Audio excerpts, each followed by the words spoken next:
হযরত জুবায়দা কান্দলবী রহমতুল্লাহ আলাইহা একজন মহিলা, তিনি বসবাস করতেন মিশর এলাকায়। জুবায়দা কান্দলবী বলে, আমি দুনিয়ার জমিনের মধ্যে আল্লাহ তাআলার ইবাদতে মশগুল ছিলাম, কারণ আমার আব্বা ছিলেন একজন ওলি, আমার মা ছিলেন একজন আবেদা।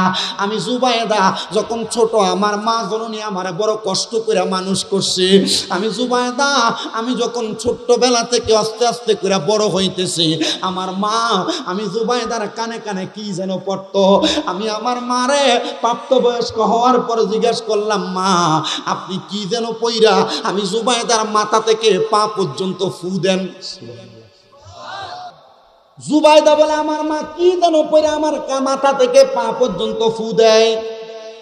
ছোটবেলা থেকে আমার মা আমারে ফু দেয় আমি দেখতাম, কিন্তু আমার মারে আমি একদিন প্রাপ্তবয়স্ক হওয়ার পর জিগাইলাম, মা গো মা, আপনার কাছে জানতেছে আপনি কি পইরা আমারে ফু দেন। জুবায়দার মা একটা ডাক দিয়া কয়, জুবায়দা, আমি তোমারে কি পয়রা ফুৎকার করি তুমি আমার কাছে জানতে চাও রে জুবায়দা? তুমি যখন আমার গর্ভে আসো, আমার বিবাহের বয়স ছিল 30 বছর। আমার আল্লাহ 30 বছর পর্যন্ত আমি মার গর্ভে একটা সন্তান দিছে না। জুবায়দা রে, আমি আমার আল্লাহর কাছে কত কান্না করছি, ও আল্লাহ আমার একটা সন্তান দেও। 30 বছর হয়ে গেছে রে, আমার আল্লাহ আমি মার একটা সন্তান দিছে না। হে জুবায়দা, আমি হঠাৎ করে একদিন আমার একজন উস্তাদের কাছে হাত বাড়াইয়া কইলাম, হুজুর 30 বছর মহিলা মানুষ বিবাহ হয়েছে, আমি যদি মাতৃত্বের স্বাদ না পাই, আমার একটা সন্তান না হয়, আমার তো মহিলাই বলবে না। হুজুর আপনি আমার একটু দোয়া করেন, আল্লাহ যেন আমার একটা সন্তান দান করে। জুবায়দা বলে, আমার হুজুর আমার একটা কোরআনের আয়াত পড়া শোনাইছে, ওয়া মিনাল লাইলি ফাতাহাজ্জাদ বিহি নাফিলাতাল লাকা আসা আইয়াবআসাকা রাব্বুকা মাকামান মাহমুদা।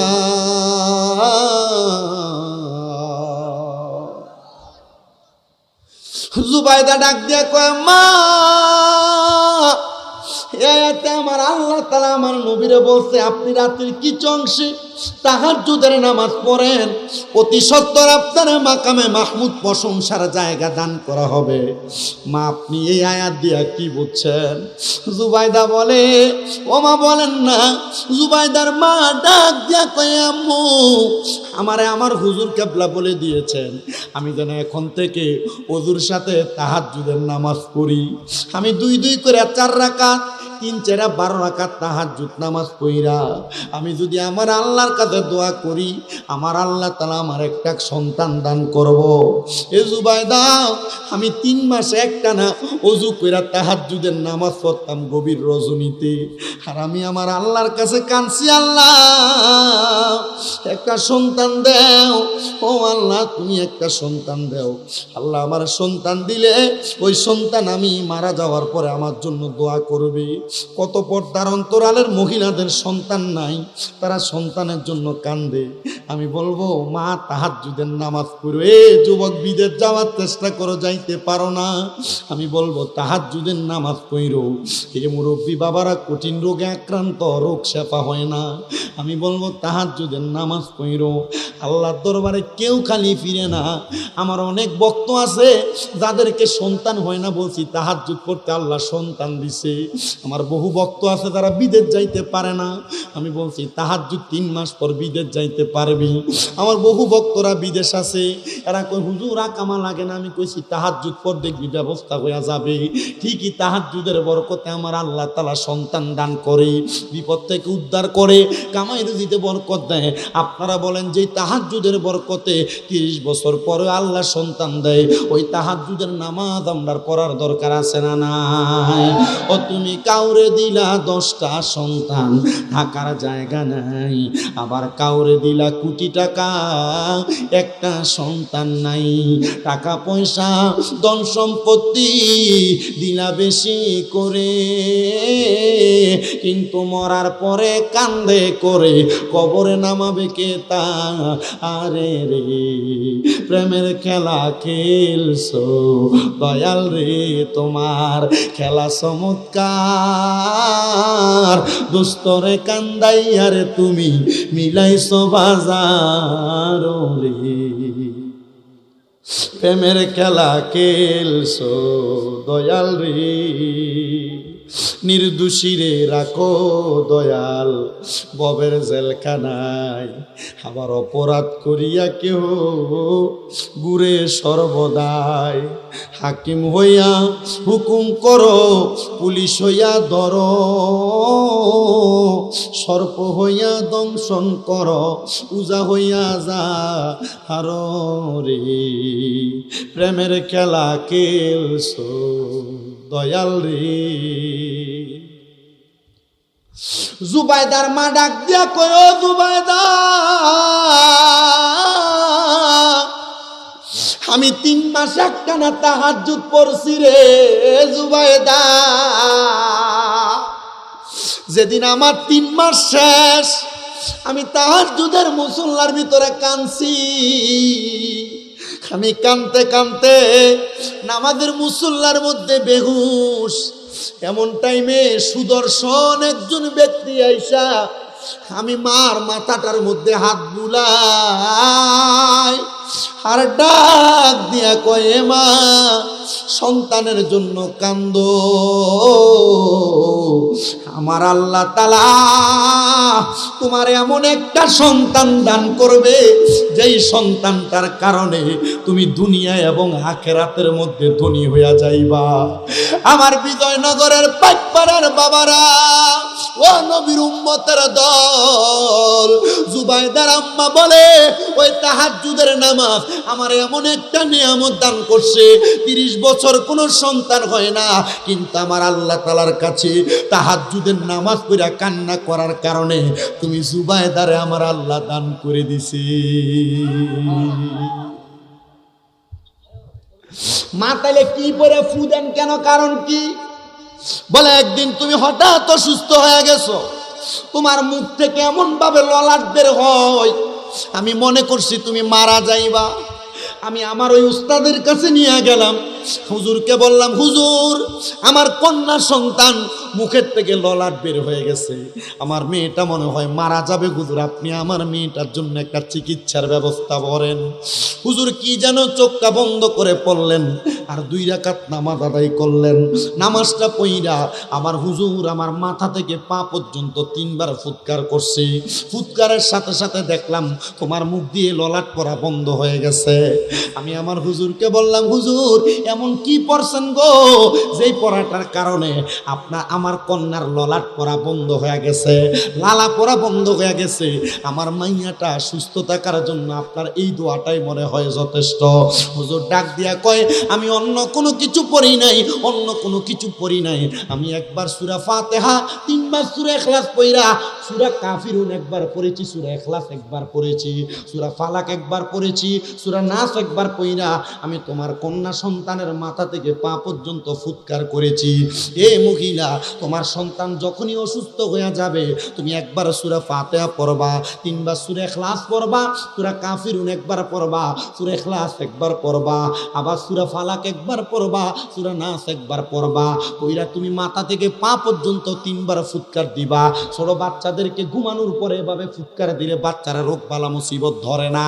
আপনাদের কাছে করজোরে আবদার, এই চিকিৎসাগুলো আপনারা কইরা যাবেন, দেখবেন এটার মাধ্যমে আপনাদের সন্তানকে আল্লাহ তাআলা নিরাপদ রাখবে।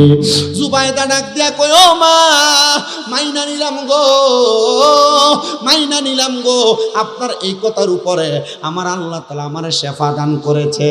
জুবাইদা ডাক দিয়া কয়, জগতের মানুষ, আমার মা এই কথা বলার অল্প কিছুদিন পরে ইন্তেকাল করেছে।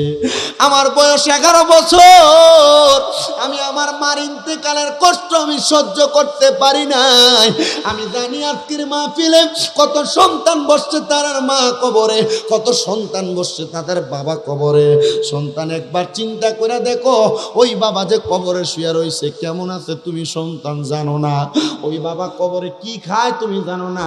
ওই বাবার কবরের অবস্থা কেমন তুমি জানো না। আশেক লিখতেছে, ভালোবাসি তোমায় বাবা, বুকটা যে যাইছি রে, তোমার কথা হৃদয় মাঝে পড়ছে বারে বারে। বাবা গো ও বাবা, বাবা গো বাবা, বাবা তুমি কেমন আছো ছোট মাটির ঘরে, তোমার কথা হৃদয় মাঝে পড়ছে বারে বারে। বাবা গো ও বাবা, বাবা গো বাবা। এ দুনিয়ার মুসলমান, ওই সন্তান জুবাইদা ডাক দেয়া কয়, আমার মা ইন্তেকাল করার পরে আমি আমার মার ইন্তেকালের কষ্টটা সহ্য করতে পারলাম না। আমার মনে জানতে ইচ্ছা হইল, আমার মা যে আমি জুবাইদার জন্য এত কষ্ট করলো, আমার মা কবরে কেমন আছে আমি জুবাইদার জানার বড় ইচ্ছা জাগলো। ও বাবা, মা যে কবরে পড়ে রয়েছে, মাটা কবরে কেমন আছে তুমি জানোনি? বাপ যে কবরে পড়ে রয়েছে, বাপটা কবরে কেমন আছে জানোনি? তুমি কোন পীরের কাছে মুড়ি দইছো আমি জানি না। পীরের কাছে যে একবার কইছনি, হুজুর আমার মা বাপ তো মরে গেছে, আমার মা বাপের কবরের অবস্থা কেমন আমার দেখাই না। আর পীর দেখাইতে পারে না, তবে পীর যদি তোমার মুরাকাবা মুশাহাদা শিখিয়ে দেয়, পীরের উসিলায় আমার আল্লাহ দেখাইতে পারে। জুবাইদা বলে, আমি আমার মার উস্তাদের কাছে গেলাম, আমি জিজ্ঞাসা করলাম, হুজুর আমার মা মরে গেছে, 5 ওয়াক্ত নামাজি ছিল, পর্দাশীল ছিল, আমার আব্বার বড় খেদমত করছে, আমি সন্তানের দায়িত্ব পরিপূর্ণ পালন করছে। হুজুর আমার মাটা কবরে কেমন আছে আপনি একবার আমার দেখেন না। হুজুর কয়, ভাগলি কয় কি? মাইয়া তোমার মা কবরে আমি দেখামো কেমনে? দেখাইব তো আল্লাহ। বলে, হুজুর আমি জানি, অবতাগু ইলাইহিল ওসিলার খাতিরে আল্লাহর ওলিরা চাইলে মা বাপ না শুধু গো নবীও দেখাইতে পারে। ওলিদের ওলি যিনি গাউসুল আজম জিলানী, ওলিদের ওলি যিনি গাউসুল আজম জিলানী, বাগদাদে জন্ম কুতুবে রাব্বানী। বলেন বাগদাদে জন্ম কুতুবে রাব্বানী। বংশ তোমার হাসান হুসাইনি, আরে তুমি হইলা মা ফাতেমার নয়নের মনি। কন্যা বংশ তোমার হাসান হুসাইন, আরে তুমি হইলা মা ফাতেমার নয়নের মনি। মুর্দা কলব জিন্দা করো ও গো গাউসে সামদানি, মুর্দা কলব জিন্দা করো ও গো গাউসে সামদানি। বাগদাদে জন্ম কুতুবে রাব্বানী। বলেন ওলিদের ওলি যিনি গাউসুল আজম জিলানী, ওলিদের ওলি গাউসুল আজম জিলানী, বাগদাদে জন্ম কুতুবে রাব্বানী। হাইরে তোমার কাঁধে নবীজির কদম, সব ওলিদের কাঁধে তুমি গাউসের কদম। কন্যা তোমার কাঁধে নবীজির কদম, সব ওলিদের কাঁধে তুমি গাউসের কদম।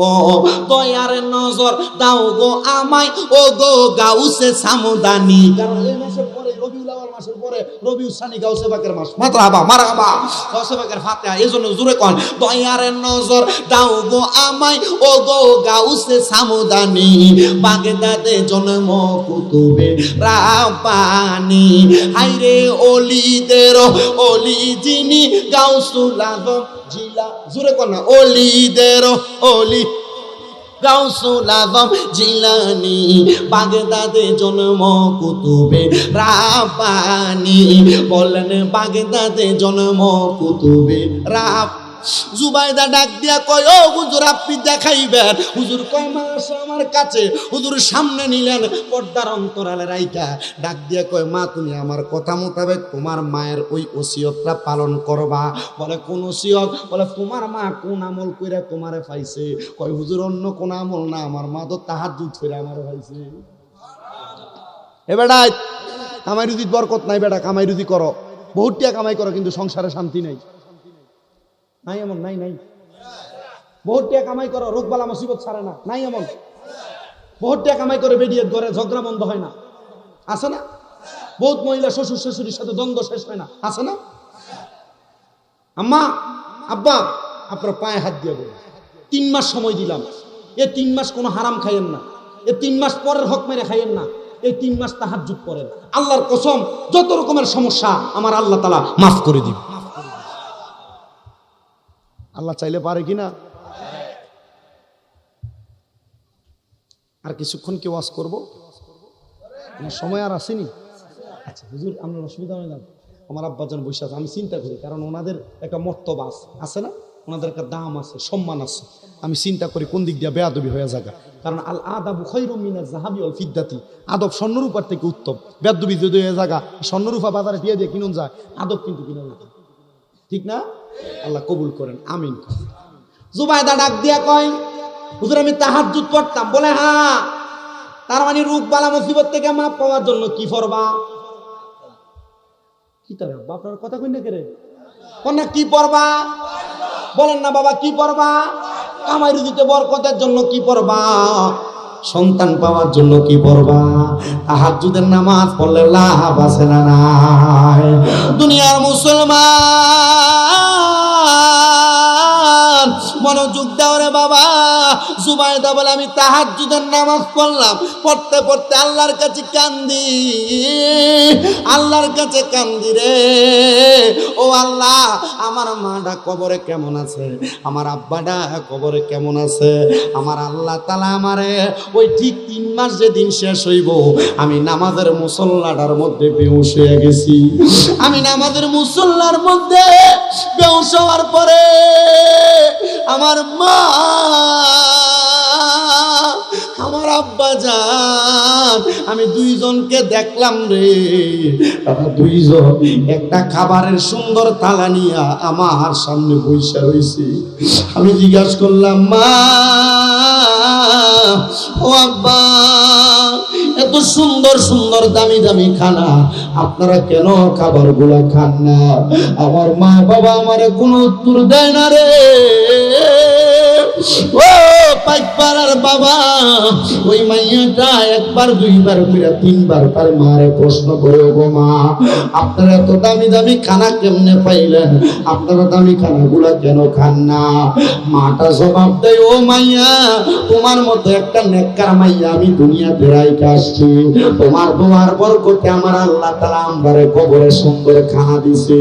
ও বাবা, মা কবরে, বাবা কবরে, আপনার আম্মা আব্বার জন্য আপনি যখন দোয়া করবেন, আপনার দোয়ার বরকতে আমার আল্লাহ তাআলা আপনার মা বাবার জান্নাতের খানা দান করবে। জোরে জোরে বল সুবহানাল্লাহ। ওরে মা তুমি কেমন আছো? বাবা তুমি কেমন আছো? মা তুমি কেমন আছো? বাবা তুমি কেমন আছো? অন্ধকার কবরে তোমার জন্য কান্দে অন্তর, চোখের পানি ঝরে তোমার জন্য কান্দে অন্তর, চোখের পানি ঝরে। মা তুমি কেমন আছো? বাবা তুমি কেমন আছো? অন্ধকার কবরে তোমার জন্য কান্দে অন্তর, চোখের পানি ঝরে তোমার জন্য কান্দে অন্তর, চোখের পানি ঝরে। ছোট কালের কথা পরে যখন মনে, বসে বসে কান্দি মাগো পানি 2 নয়নে, বসে বসে কান্দি মাগো পানি 2 নয়নে। আমার দুঃখ বোঝার মতো, আমার দুঃখ বোঝার মতো কেউ নাই সংসারে, তোমার জন্য কান্দে অন্তর, চোখের পানি ঝরে। মা গো মা, মা তুমি কেমন আছো অন্ধকার কবরে, তোমার জন্য কান্দে অন্তর, দু চোখের পানি ঝরে।